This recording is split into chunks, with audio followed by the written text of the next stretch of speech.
Go, Bob. I know. Seriously. I love meeting Bob. Yeah. What a good egg. And Emily, to bring in those stories, absolutely love Every that. week, so She's good. an act of kindness kind of gal. It's not all bad news out there. No, it's not. And I love that we get to highlight that. Okay, now I've got to highlight that the temperatures have been lovely, but they're changing. Oh my goodness, I don't want to be the bearer of bad news. We do have the chance of a few showers and storms out there. I want to take that live view from West Valley City. I know it's been really nice. Temperature-wise, we're still sitting at 70 degrees, but as you look towards the Wasatch from West Valley, the influx of cloud cover with our southerly flow telling us that moisture is present, and we're going to get a weak cold front kind of sneak on through. Satellite radar shows the moisture on the move, if you will, with the clouds bulking up in the last few hours.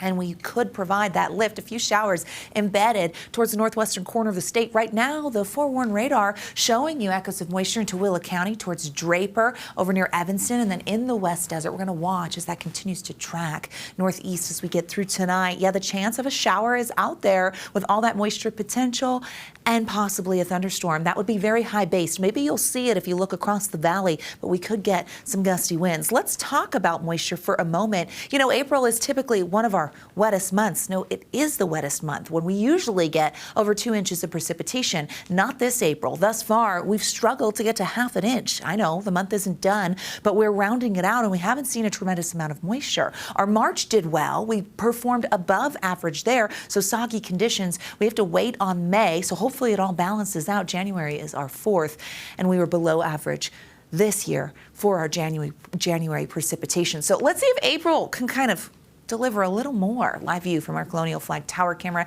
It's still 70 degrees. Now the sun has snuck back out, but you see the clouds out there, and you're likely going to notice some storm clouds over the mountains and then possibly over the lake. Unsettled. Live view from the south, mid-80s in Ivins. We've got clouds and we've got temperatures in the 60s and 70s, 72 in Provo, 79 in Moab, 70s for the I-15 corridor, 81 right now in St. George. Running above average, southerly flow does that. And we'll see that kind of hold on here.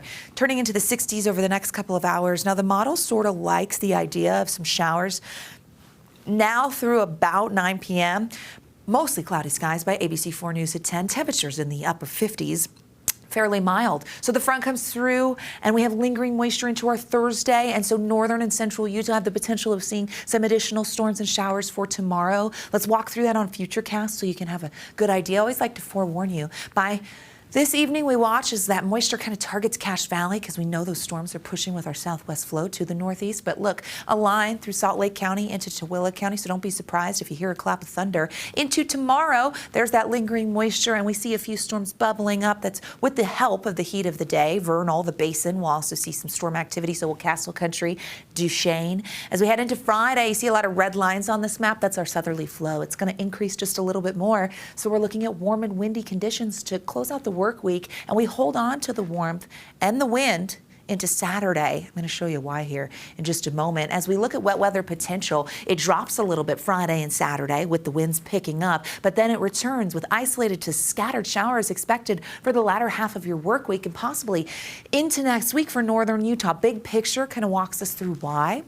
Here's the trough sending that weak front through with the potential of showers or storms tonight and into tomorrow. With the southwesterly winds, warmer conditions expected for Friday and Saturday, so pleasant temperatures, warm and windy, but it's that low, that trough that's going to dig pretty far south, and it's going to move inland. It's a bit of a slow mover, which keeps us unsettled Friday and Saturday, and then into Sunday. Cooler air and the potential of some showers are there, and that will hold into early next week before it looks like high pressure in the ridge will build back and things will quiet down. 60s getting to 70 tomorrow in Salt Lake, 79 in Moab. The chance of a thunderstorm or a shower definitely there for northern and central Utah. Expecting low to mid 80s in Washington County where we're dry. The winds will be whipping and we'll see temperatures slide into the 70s, but a fairly quiet 7-day there. As we look at the Wasatch Front, temperatures will eventually cool off back into the 60s with the chance of some wet weather on the 7-day.